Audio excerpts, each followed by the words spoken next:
everyone, welcome back to my channel.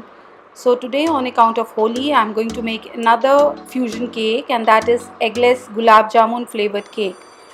I know you're going to love this, so let's get started. So first of all, I am going to prepare the buttermilk. In this milk I am adding some vinegar. You can also use lemon juice. Just give it a mix and keep it aside for 10 to 15 minutes.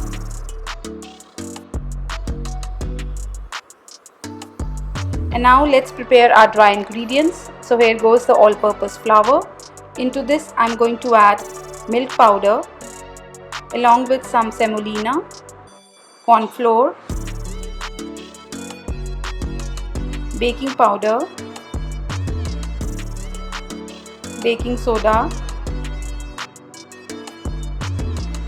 some salt, sugar. I'm using caster sugar here. You can also use powdered sugar if you don't have caster sugar, and 1 teaspoon of cardamom powder along with few strands of saffron. Just give it a good mix and keep aside. And now I'm going to prepare my wet ingredients. Into that buttermilk I've added rose water. Here goes Kesar Gulab extract. I'm using Osoros. Any flavorless oil. I'm using canola here. You can use any flavorless oil, and just give it a mix with your wire whisk.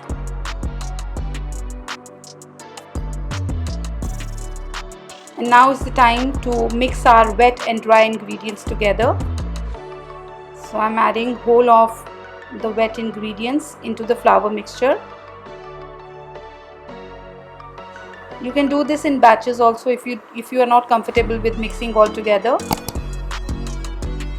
Gently mix it, and remember not to over mix it.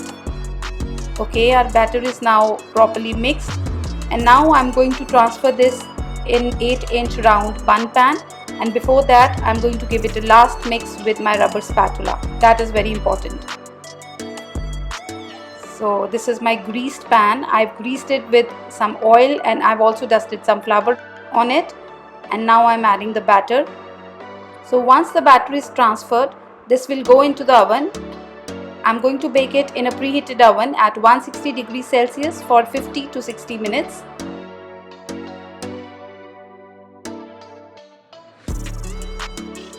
So our cake is now done.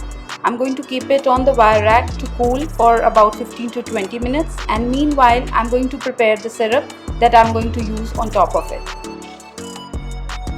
So in a heavy bottom pan I'm going to add sugar along with some water, some lemon juice, rose water, pinches of cardamom powder,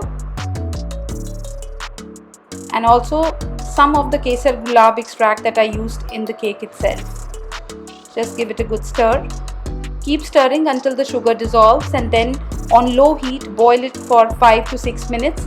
It will thicken a little, not too much, and then take it off from the heat. And now is the time to demold our cake out of the cake tin. So here we go. And now is the time to assemble our cake. So first of all I'm going to brush the syrup on the cake on all sides, and then I'm going to pour all the syrup on top of the cake. Try to cover each and every part of the cake with the syrup, and do keep a tray at the bottom so that whatever syrup is collected can be used again on the cake. So once it's done, wait for some time, then collect the syrup that was on the tray and then pour it again over the cake.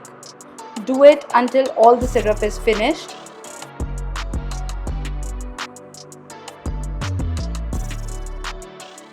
And now at the end I'm going to decorate it with some pistachios and roses.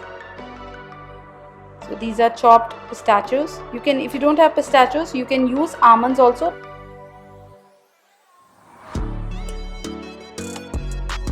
I have some dried rose buds with me, and I'm going to decorate the cake with same. If you don't have any dry fruit, you can just sprinkle some powdered sugar over it, and you can also use some ice cream with this cake, or otherwise you can just have it like as it is with a cup of your tea or coffee. So now is the time to cut a slice and show you how it looks like from inside. Now this is a summerish kind of cake. You can make it anytime. You don't have to wait for Holi or Diwali. So whenever you feel like having something traditional in your dessert, you can try this cake and have it with your evening cup of coffee or tea. See how smooth it is and how spongy this cake is come out to be. So I hope you like this recipe. If you like it, do not forget to give it a big thumbs up, and do not forget to share it with your family and friends. So until we meet again, take good care of yourself and happy Holi.